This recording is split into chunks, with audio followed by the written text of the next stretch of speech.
पर्यावरण यानी किसी स्थान पर या किसी जीव का वह क्षेत्र जो चारों ओर अन्य सभी जीवों से, पशुओं से, पक्षियों से, पेड़ पौधों से, जीव जंतुओं से घिरा रहता है, जो अजैविक रूप से या जैविक रूप से एक दूसरे को क्या करते हैं, प्रभावित करते हैं। जैविक का मतलब क्या हो गया, जिसमें जीव होते हैं, और जैविक का मतलब जिसमें जीव नहीं होते हैं।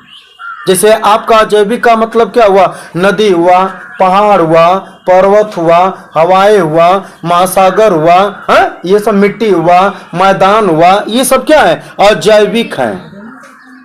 अजैविक में क्या हुआ आपका, जैविक में क्या हुआ, हाँ पेड़ पौधे, यानी एक मान लिया जाए तो शाकाहारी हो जाएगा, मांसाहारी हो जाएगा और सर्वाहारी हो जाएगा, ये सब क्या हो जाएंगे, अजैविक में आ जाएंगे। अब इसमें एक पॉइंट आता है सर जी, पर्यावरण का वर्गीकरण। ध्यान दीजिएगा,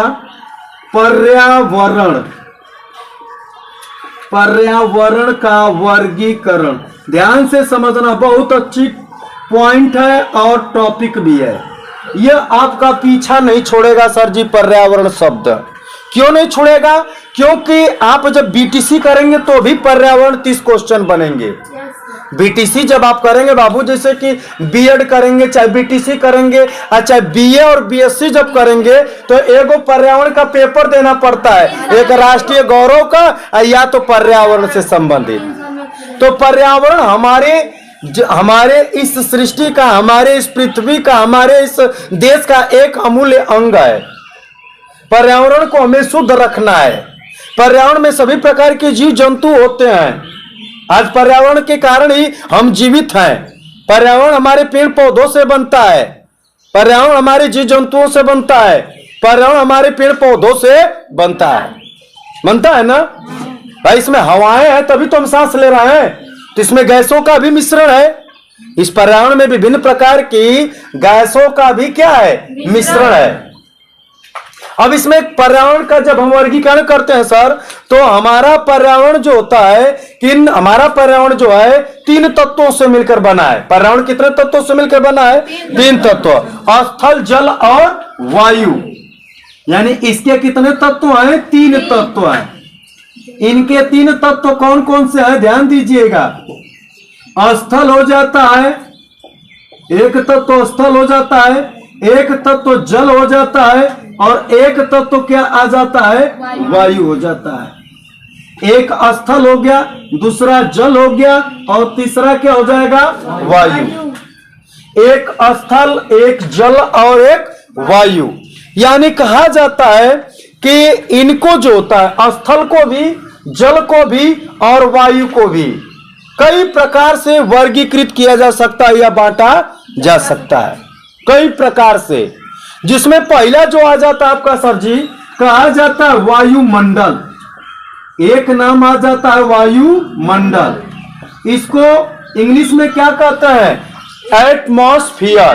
क्या कहा जाता है, एटमॉस्फियर। ATMOS, PHERE, सही है ना, PHERE। एटमॉस्फियर को क्या कहा जाता है, वायुमंडल। एटमॉस्फियर को क्या कहा जाता है, वायुमंडल। और ये वायुमंडल जो होता है, यानी पृथ्वी के चारों ओर घिरा हुआ एक क्या होता है, आवरण। ये जो हमारे पृथ्वी है, ये पृथ्वी है जिस पर हम स्थल पर हैं, यह पृथ्वी है, और इसके चारों ओर जो देख रहे हैं ना, जहां तक घिरा हुआ है, ये हमारा एक आवरण है। ये क्या है, आवरण है। इस आवरण के बीच में हम रहते हैं ना, तो ये क्या हमारा कहा जाएगा, वायुमंडल। इसको क्या कहा जाता है, वायुमंडल। यानी पृथ्वी के चारों ओर, क्या कह सकते हैं, पृथ्वी के चारों ओर स्थित पारदर्शी गैसीय आवरण को क्या कहते हैं, वायुमंडल। पृथ्वी के चारों ओर फैले हुए पारदर्शीय, यानी पारदर्शी गैसीय आवरण को क्या कहा जाता है, वायुमंडल। पृथ्वी के चारों ओर पारदर्शी गैसीय आवरण को क्या कहते हैं, वायुमंडल। यानी यह वायुमंडल यानी पृथ्वी के सतह से लगभग, यानी यह जो आपका वायुमंडल है यानी इस पृथ्वी के सतह से, यानी पृथ्वी के सतह से 300 किलोमीटर की ऊंचाई तक फैला हुआ है। यानी पृथ्वी की अगर यह सतह है बाबू और इसके 300 किलोमीटर की ऊंचाई तक, किलोमीटर की ऊंचाई तक कौन फैला है? आपका वायुमंडल। पृथ्वी के 300 किलोमीटर की ऊंचाई तक जो फैला हुआ आवरण है उसको क्या कहेंगे? वायुमंडल। ये बहुत इंपॉर्टेंट फैक्ट चीज है, यह वन लाइनर क्वेश्चन है, इंपॉर्टेंट एकदम समझ लीजिएगा कि पृथ्वी के यानी कि वायुमंडल का क्षेत्र पृथ्वी की सतह से ऊपर कितना फैला हुआ है? तो कितना फैला हुआ है? 300 किलोमीटर तक फैला हुआ है। और उसके बाद कहा जाता है कि गैसों का, यानी गैसों का जो आवरण होता है, इसमें जो गैसों का आवरण होता है वह 95% भाग पृथ्वी की सतह के, यानी गैसों का 20 किलोमीटर, यानी अगर बात किया जाए तो 20 किलोमीटर की ऊंचाई तक, 20 किलोमीटर की ऊंचाई तक आपका क्या पाया जाता है? गैसों का आवरण पाया जाता है, गैसों का आवरण पाया जाता है। यानी इस गैसों में यानी कितने गैस होते हैं? 95% गैस जो होते हैं वो कितने किलोमीटर की ऊंचाई तक पाए जाते हैं? 20 किलोमीटर की ऊंचाई तक, यानी 95% की ऊंचाई तक, यानी 300 किलोमीटर की ऊंचाई तक तो आपका, यानी आपका क्या फैला हुआ है? वायुमंडल फैला हुआ है। लेकिन इसमें जो है 20 किलोमीटर की ऊंचाई तक क्या पाए जाते हैं? 95% उसमें क्या, किसका आवरण होता है? गैसों का आवरण होता है। अब उसमें कहा जाता है कि यानी उसमें 5% गैसें जो होती हैं, यानी 5% गैसें होती हैं 20 किलोमीटर के ऊपर, यानी 282 किलोमीटर की ऊंचाई पर पाए जाते हैं। यानी 5% गैसें 20 किलोमीटर के ऊपर 282 किलोमीटर की ऊंचाई तक पाए जाते हैं, इसके ऊपर भी। यानी अब आ जाइए 20 किलोमीटर और इसमें जो इसमें 95 है, 5% गैसें और भी जो होती हैं उसके और ऊपर पाई जाती हैं। बात समझिएगा, बहुत डिफिकल्ट नहीं है। अब इसी में मैटर सारे बनेंगे आपके। क्या बनेंगे कि इसमें कौन कौन सी गैसें पाई जाती हैं। तो पहला फैक्टर है कि वायुमंडल का क्षेत्र 300 किलोमीटर है। 300 किलोमीटर का मतलब सतह से आप 20 किलोमीटर ऊपर तक जाएंगे तो 95% है, लेकिन उसके ऊपर और 20 किलोमीटर जाएंगे तो जो 5% गैसें हैं वो भी उसमें पाई जाती है। जैसे पृथ्वी से ऊपर आप जाएंगे गैसों की मात्रा कम होती जाती है ना, सांस लेने में समस्याएं होने लगती है। आप जैसे चले जाइए पहाड़ों पर चले जाएंगे, जैसे आप मसूरी चले जाते हैं तो फर्स्ट इंप्रेस में आप जब जाएंगे तो लगता है कि आपको सांस लेने में प्रॉब्लम होने लगती है। तो जैसे जैसे आप ऊपर जाएंगे ना वैसे वैसे गैसों की कमी महसूस होती जाएगी। लेकिन कुछ देर आप बिता लेंगे, कुछ समय वहां पर आप जब बिता लेंगे तो आपको समझ में आने लगेगा, आप भी उसमें सेट हो जाएंगे, उसमें आप कंफर्ट अपने को सही महसूस करेंगे। तो ये बातें हैं। अब कहा जाता है कि पृथ्वी की वायुमंडल में गैसों का कौन कौन सी गैसों का मिश्रण होता है, इसको समझेंगे अब। तो इतनी बात क्लियर हुई ना बाबू कि 300 किलोमीटर तक वायुमंडल फैला हुआ है, 20 किलोमीटर की ऊंचाई तक पृथ्वी की सतह से 95% गैसें होती हैं, उसके ऊपर 20 किलोमीटर और जाएंगे तो कौन सी गैसें पाई जाती हैं? 5% गैसें और भी पाई जाती हैं, उसके बाद गैसें नहीं पाई जाती है। अर्थात 282 किलोमीटर की, पूरे वायुमंडल के 282 किलोमीटर की ऊंचाई तक हमारी गैसें पाई जाती हैं। 282 किलोमीटर की ऊंचाई तक हमारी गैसें क्या होती हैं? पाई जाती हैं। समझ रहा है ना? अब इसमें क्या हो जाएगा, 282 किलोमीटर तक ऊंचाई पाया जाएगा तो अन्य कौन कौन सी अब इसमें गैसें पाई जाती हैं? इसमें कौन कौन सी गैसें पाई जाती है? अब इसमें इंपॉर्टेंट है, अब इसको समझो। अब इसमें क्या है, बात इतनी समझ में आई है ना बाबू? समझना, लिखवाएंगे इसको, फिर पहले समझा ले, उसके बाद लिखवाएंगे। किसी भी पॉइंट को जब हम समझ जाएंगे तो हमारी जिंदगी बन जाएगी सर जी। और इसको जिंदगी जब अपनी जानकर पढ़ोगे ना तो अपने आप सब कुछ आएगा। जानते हो इंटर तक का अगर तुम बायो अगर जीव विज्ञान को पढ़ रहे हो तो अगर इंटर तक का किताब बस बाबू इतना खाली रट लोगे ना तो तुमको कुछ कोई बनने से रोकेगा नहीं, तुमको कोई परीक्षा निकालने से कोई नहीं रोकेगा। लेकिन इस चीज को मानकर चलो कि यह जिंदगी है मेरी किताब, इसको खूब धैर्य से, खूब हिम्मत से, खूब अच्छे तरीके से पढ़ना है, बस इतना जान लीजिएगा। इससे बढ़कर कोनो हथियार नहीं है। हम तुमको अपना अनुभव बता रहे हैं बाबू, बाद में इसी से तुम्हारा सामना होगा। इसी की तबिया में से छोटा छोटा पॉइंट निकाल कर सब किताब बना देते हैं। अगर आप इस किताब को बढ़िया से पढ़ लेंगे तो आप खुद किताब लगा सकते हैं, खुद किताब लिख सकते हैं सर जी। समझ रहे हैं ना? तो यही पॉइंट मेन है जितना तुमको बताया जा रहा है। अब देखो वायु का यानी वायुमंडल में गैसों का सामान्य घटक, वायुमंडल में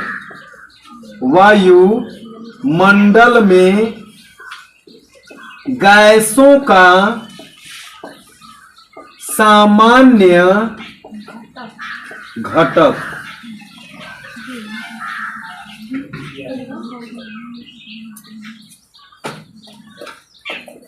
वायुमंडल में गैसों का सामान्य घटक। अब इस वायुमंडल में आपके नाइट्रोजन पाया जाता है सर जी। क्या पाया जाता है? नाइट्रोजन। इसी वायुमंडल में क्या पाया जाता है? ऑक्सीजन। क्या पाया जाता है बाबू? ऑक्सीजन। इसी वायुमंडल में क्या पाया जाता है? आर्गन। क्या पाया जाता है बाबू? आर्गन। इसी वायुमंडल में क्या पाया जाता है? Carbon dioxide. इसी में पाया जाता है कार्बन डाइऑक्साइड, कार्बन डाइऑक्साइड। इसी वायुमंडल में क्या पाया जाता है? मीथेन। इसी वायुमंडल में क्या पाया जाता है? हाइड्रोजन। क्या पाया जाता है? हाइड्रोजन। बहुत वेरी इंपॉर्टेंट यह फैक्ट है। एग्जाम का तो बातें छोड़ दो, अपनी जिंदगी का यह बात समझ लो। अपनी लाइफ में इसका सामना होगा। लाइफ में जितने एग्जाम दोगे इससे क्वेश्चन नहीं बनेंगे तो वह परीक्षा धन्य नहीं माना जाएगा, वह परीक्षा सफल नहीं माना जाएगा। इससे क्वेश्चन निश्चित आने हैं आपके। आप सोच रहे होंगे सर जी मजाक नहीं कर रहे हैं, तो हाँ तो मजाक हम नहीं करेंगे। आप लोग जो सोच रहे होंगे तो ऐसा कुछ भी नहीं, जब मूड आए पढ़ाने का तो पढ़ाई होगा। तो नाइट्रोजन पहली बात है, नाइट्रोजन का अणुसूत्र क्या होता है बाबू? तो नाइट्रोजन का अणुसूत्र क्या होता है? N2। नाइट्रोजन का अणुसूत्र क्या होता है? N2। ऑक्सीजन का अणुसूत्र क्या होता है? O2। आर्गन का अणुसूत्र क्या होता है? Ar। आर्गन का अणुसूत्र क्या होता है? Ar। कार्बन डाइऑक्साइड का अणुसूत्र क्या होता है? CO2। कार्बन डाइऑक्साइड का सूत्र क्या हो गया? CO2। मीथेन का सूत्र क्या होता है? CH4। मीथेन का सूत्र बाबू क्या होता है? CH4 होता है। और हाइड्रोजन का क्या होता है? H। हरे राम नहीं, H4 हरे राम नहीं, हाइड्रोजन H। H2 क्या हो जाएगा? H2 sorry hydrogen. संकेत मान लेंगे उसका कि नहीं, H संकेत होता है। ठीक है, तो ये अणुसूत्र हो गए सर जी। नाइट्रोजन के खोजकर्ता कौन है? रदरफोर्ड। कौन है? रदरफोर्ड। नाइट्रोजन के जिसका आ रहा है उसको बता दे रहे हैं, रदरफोर्ड है। ऑक्सीजन के कौन है? प्रिस्टले। हाँ प्रिस्टले भैया, प्रिस्टले, प्रिस्टले। और आर्गन का तो नहीं मालूम है, मीथेन का भी नहीं मालूम है, लेकिन हाइड्रोजन का कौन है? कैवेंडिश। कौन है? कैवेंडिश। कैवेंडिश। कार्बन डाइऑक्साइड का नहीं मालूम है, ठीक है ना, इसको हम बता देंगे, लेकिन इसका नहीं मालूम है। तो नाइट्रोजन के खोजकर्ता कौन है? रदरफोर्ड। ऑक्सीजन के कौन है? प्रिस्टले। और हाइड्रोजन के कौन है? कैवेंडिश।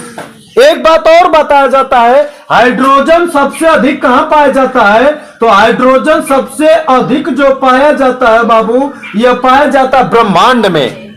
कहां पाया जाता है? ब्रह्मांड में। ब्रह्मांड में हाइड्रोजन सबसे अधिक पाया जाता है। ब्रह्मांड के खोजकर्ता कौन है?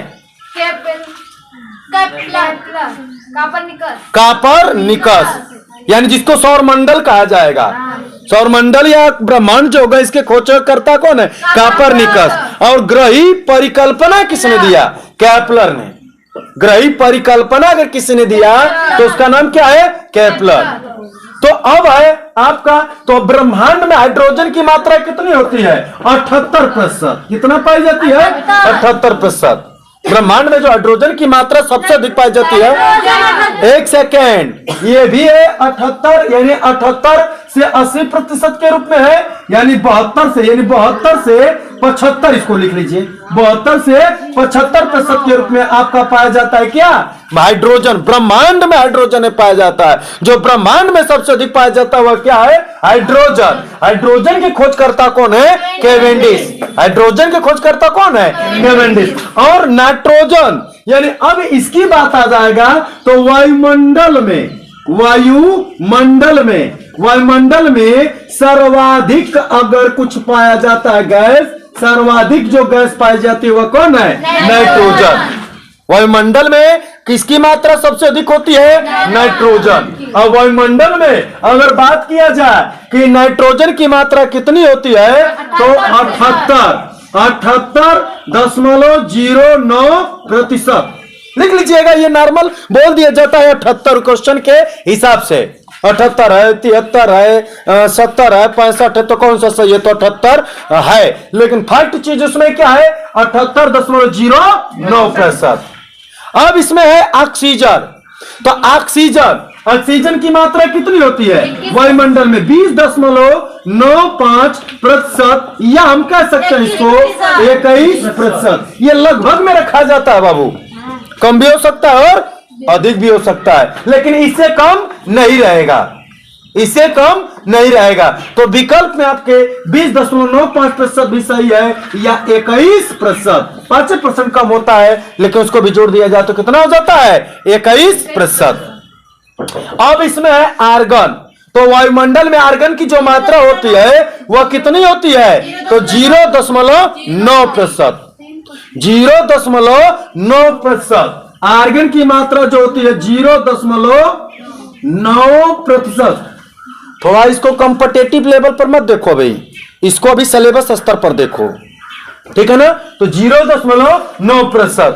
कार्बन डाइऑक्साइड की मात्रा कितनी होती है? तो यह जो आपको मिल जाता है, कितनी मिल जाती है? 0.039% जो होता है आपका, उसमें क्या पाया जाता है? कार्बन डाइऑक्साइड, यानी 0.039। अब उसमें मीथेन की मात्रा कितनी होती है बाबू? तो मीथेन की मात्रा 0.0004% पाई जाती है। क्या कितनी पाई जाती है? 0.0004% पाई जाती है। किसकी मात्रा? मीथेन की मात्रा। किसकी मात्रा पाई जाती है? मीथेन की मात्रा पाई जाती है। कितनी? 0.0004%। अब उसके बाद आपकी जो पाई जाती है हाइड्रोजन। अब हाइड्रोजन आपके वायुमंडल, ये वायुमंडल की बात है, ये जो मैंने बताया है ब्रह्मांड की बात बताई है। कहां की बात बताई है? ब्रह्मांड की बात बताई है। ब्रह्मांड में सबसे अधिक कितना पाया जाता है? 72 से 75% हाइड्रोजन। लेकिन अगर बात हाइड्रोजन की आ जाए वायुमंडल में तो कितना हो जाता है? तो ये आ जाता है सर 0.00005%। 0.00005% हाइड्रोजन पाया जाता है। कार्बन डाइऑक्साइड 2 रहेगा, 0.002। मीथेन का 0.0 देखो, जो आर्गन होता है 0, इसको नॉर्मल अगर कंपटीटिव दौर पर देखा जाए तो आपका सही है, ठीक है ना? ये किताबी भाषा में ये चीज आप जब जोड़ेंगे आप तो ये 100% रहना चाहिए। तो ये 100% गिन लीजिएगा, बस ये बात है ना। जैसे अगर अधिक होगा तब ना हम जानेंगे कि नहीं इसकी मात्रा नहीं ना है, लेकिन ये जो दिया है फैक्ट चीज दिया है, इस बुक के आधार से इसको पढ़ो बढ़िया से। ठीक है ना, जो सिलेबस में दिया है। अब बाकी इसको नॉर्मलिटी तौर पर ये कार्बन डाइऑक्साइड की मात्रा 0.03% भी बोलते हैं, 9 को भी नहीं लेते हैं, लेकिन 0.03% बोल देते हैं, और इसको 0 और अन्य गैस 0.93% के रूप में ले लिया जाता है, लेकिन सब गैस इसमें जोड़ दिया गया है, तब इसमें आ गया है 939%। और मीथेन को भी जोड़ दिया गया 0.004%, हाइड्रोजन को भी जोड़ दिया गया 0.00005%। समझ में आया सर? यानी वायुमंडल में अगर गैसों की बात को कहा जाए तो वायुमंडल में आपके नाइट्रोजन भी पाया जाता है, वायुमंडल में ऑक्सीजन भी पाया जाता है, वायुमंडल में आर्गन भी पाया जाता है, वायुमंडल में कार्बन डाइऑक्साइड पाया जाता है, वायुमंडल में मीथेन पाया जाता है, वायुमंडल में हाइड्रोजन पाया जाता है। तो वायुमंडल में नाइट्रोजन कितना पाया जाता है? 78.09%। वायुमंडल में ऑक्सीजन कितना पाया जाता है? 20.95% या 21%। वायुमंडल में आर्गन कितना पाया जाता है? 0.9% पाया जाता है। वायुमंडल में कार्बन डाइऑक्साइड कितना पाया जाता है? 0.093% पाया जाता है। वायुमंडल में मीथेन कितना पाया जाता है? 0.004% पाया जाता है। वायुमंडल में हाइड्रोजन कितना पाया जाता है? 0.00005% पाया जाता है। ओके, इतना आपका कुछ क्लियर हुआ? यानी वायुमंडल में यानी आपकी पाई जाने वाली गैसें इतनी है। अब इसको मिटाएं, हो गया बाबू? अब देखो मिटा रहे हैं।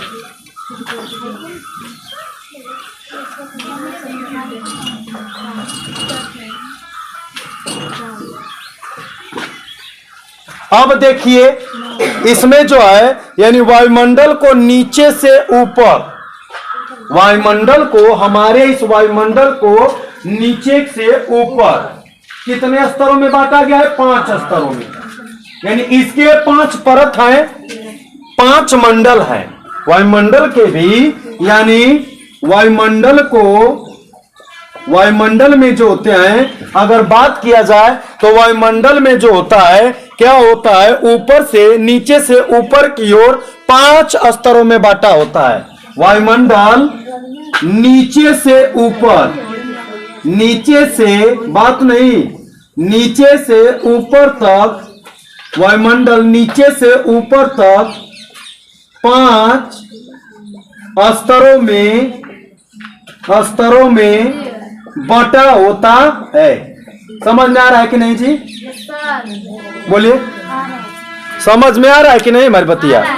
प्रीति, खुशी, अनुष्का, निशु, निधि, तुम्हारा नाम क्या है? काजल, खुशी, रजनी, रज्जी। अच्छा, अच्छा नाम है रज्जी। खुशबू, अलका। आपका नाम? हाँ, खुशी। कोई को खुशी हो गई जी सब इसमें? हाँ, हमको इस बार खुशी खुशी मिलेगा, क्या लग रहा है? चलो अच्छी बात है।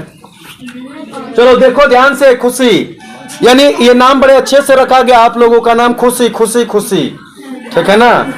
हाँ, चलो ध्यान से देखो भैया कि वायुमंडल, अब इसमें देखो बहुत इंटरेस्टिंग चल रहा है भैया। अगर इसको बहुत आनंद से पढ़ोगे ना तो बहुत अच्छा लगेगा। और जिसे भूख के हिसाब से, जिसे भूख लगता है, भोजन लगता है तो खाना अच्छा लगता है, प्यास लगती है तो पानी अच्छा लगता है, उसी प्रकार तुमको अगर बायोलॉजी से नहीं कि हमको कुछ जानना है इसके विषय में, तो उस स्तर से अपने दिमाग को कंसंट्रेशन में लाओगे तो अच्छा लगेगा कि एक एक पॉइंट हमको समझ में आ रहा है। नहीं तो आप अरे क्या पढ़ा रहे हैं, हम तो पढ़ लेंगे। तो अब वहां दिमाग में क्या होता है ना कि दिमाग बदलने लगता है। और ये जब से ऑनलाइन का सिस्टम हुआ तब से ही सिस्टम बना है। तो ऑफलाइन को कमजोर मत समझो, गुरु को कोई कमजोर मत समझो, चाहे ऑफलाइन का हो चाहे ऑनलाइन का हो, सब गुरु हमारे लिए मजबूत हैं। लेकिन हाँ, उनको मजबूती से समझो कि आपके स्कूल वाले भी टीचर हैं, वो भी बेहतरीन है। कमियां हर किसी के अंदर है, हर कोई सुधार कर सकता है, बदलाव कर सकता है, लेकिन जिसमें सुधार नहीं, बदलाव नहीं, वो 6 नहीं है। लेकिन जिसमें सुधार है, बदलाव है, जब तक पॉइंट को समझा ना ले तब तक आगे न जाए तो बेहतर है। वो एक दिन अधिक हो लेकिन वो बेकार ना हो, संशय ना हो। जैसे उस दिन मैंने टॉपिक बताया था, जो रिडक्शन की अभिक्रिया बताया था, तो कुछ समझ में आया था, लेकिन आज उससे थोड़ा सा पॉइंट बढ़ाए हैं। हमको ऐसा लग रहा था कि कुछ पॉइंट मैंने आगे बढ़ाया है। जिसे CHO को रिडक्शन करना था और फिर नीचे हमको CHOH का रिडक्शन, तो समझ में आ गया कि 4 को लिख दिया गया। और जब उसका रिडक्शन करेंगे तो एक H इधर हाइड्रोजन होगा, एक हाइड्रोजन उधर हो जाएगा, तो CH2 होते हुए चला जाएगा।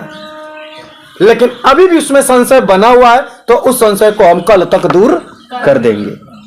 और कुछ नहीं, वही बतिया फिर बताएंगे, लेकिन तुम लोग कल जान जाओगे। काहे से जानते हो? उस पर ज्यादा फोकस नहीं किए थे, तो उसको जब तक 4 बार 5 बार 6 बार उसको रिहर्सल नहीं करोगे, तब तक वो चीजिया आसान नहीं लगेगी। पहले दिन कोनो कमो कठिन लगता है, लेकिन 2 दिन 3 दिन के बाद वह कमो क्या होने लगता है? आसान लगता है। तो हम कमजोर नहीं है, मजबूत बनेंगे। तो ध्यान दीजिए, नीचे वायुमंडल है, नीचे से ऊपर तक कितने स्तरों में बटा है? 5 स्तर में बटा है। कितने स्तर? 5 स्तर में। पहला स्तर क्या है आपका? क्षोभ मंडल। बहुत इंपॉर्टेंट है। पहला जो स्तर आ जाता है बाबू आपका क्षोभ मंडल। क्षोभ मंडल, और क्षोभ मंडल को इंग्लिश में भी पूछता है, या कंपटीशन में इंग्लिश में भी पूछता है। तो क्षोभ मंडल को इंग्लिश में क्या कहते हैं? ट्रोपोस्फियर। ट्रोपोस्फियर यानी TROPOSPHERE।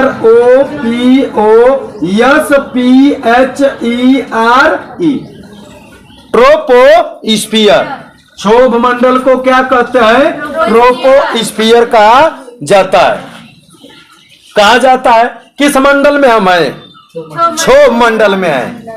इस टाइम, इस प्रेजेंट ऑफ टाइम में, वर्तमान काल में हम लोग किस मंडल में हैं? क्षोभ मंडल में हैं। क्षोभ मंडल में क्या होता है? बिजली कड़कती है। क्षोभ मंडल में क्या होता है? ऋतु परिवर्तन होता है। क्षोभ मंडल में बरसात होती है। क्षोभ मंडल में आंधी तूफान आता है। क्षोभ मंडल में हर स्तर की घटनाएं होती है। जो भी मानव और प्राकृतिक घटनाएं घटित होती हैं, वह किसमें घटित होती हैं बाबू? क्षोभ मंडल में होती हैं। और अब इसमें एक पॉइंट बनता है, यानी क्वेश्चन, बिजली किस मंडल में कड़कती है? क्षोभ मंडल में। बिजली का जो गर्जना है वो किसमें है? क्षोभ मंडल में है। बरसात किसमें हो रही है? क्षोभ मंडल में। ऋतु परिवर्तन किसमें हो रहा है? क्षोभ मंडल में। इन सबको दिमाग में मत रखना, क्वेश्चन आ जाता है कि आप किस मंडल में रहते हैं, तो बन जाएगा क्या? क्षोभ मंडल। ऋतु परिवर्तन किसमें होता है? तो क्षोभ मंडल में होता है। दिन रात किसमें होता है? क्षोभ मंडल में होता है। तरह तरह की बातें हैं जो क्षोभ मंडल में घटित होती हैं। अब है, यानी यह पृथ्वी के सबसे नजदीक का भाग है। कौन? क्षोभ मंडल।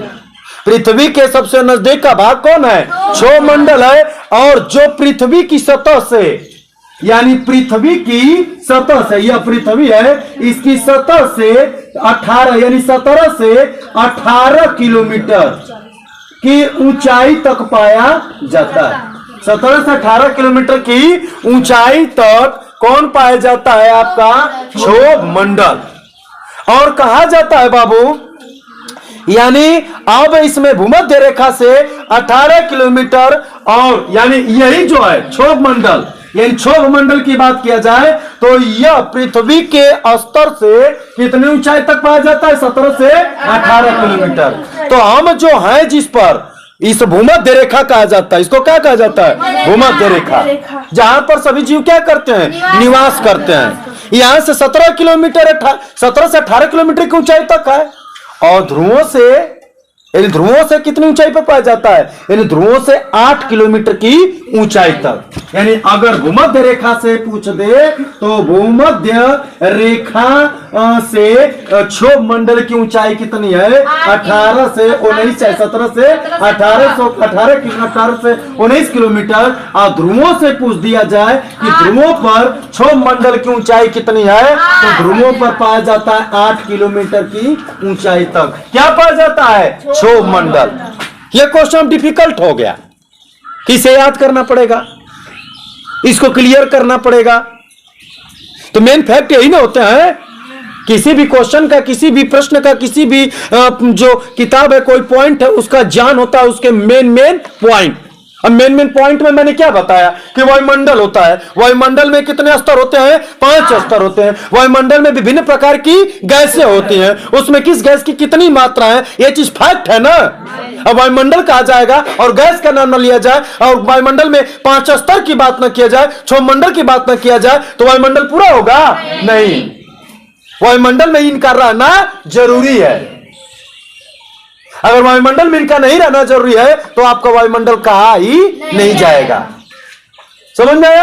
अब बात किया जाए कि हो गया क्षोभ मंडल की ऊपरी परत को क्या कहा जाता है? ट्रोपोपाज।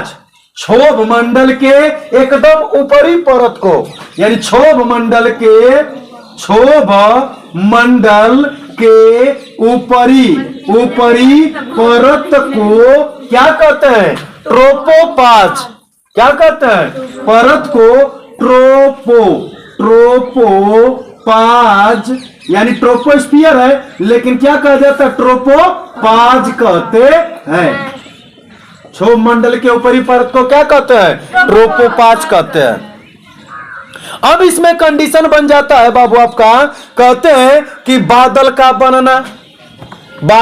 बनना, बिजली का चमकना आदि जितनी भी घटनाएं होती हैं किसमें होती है? क्षोभ मंडल में। और इस क्षोभ मंडल में 90% गैसें क्या होती हैं? पाई जाती है। गैस पाई जाती है। खत्म हो गई क्षोभ मंडल।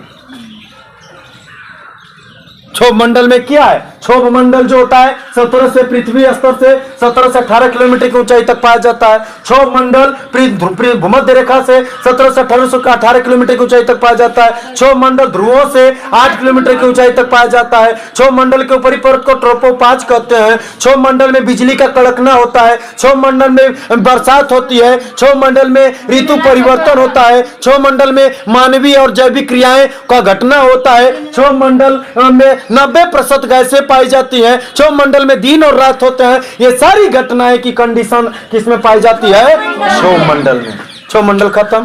क्षोभ मंडल कुछ मिला?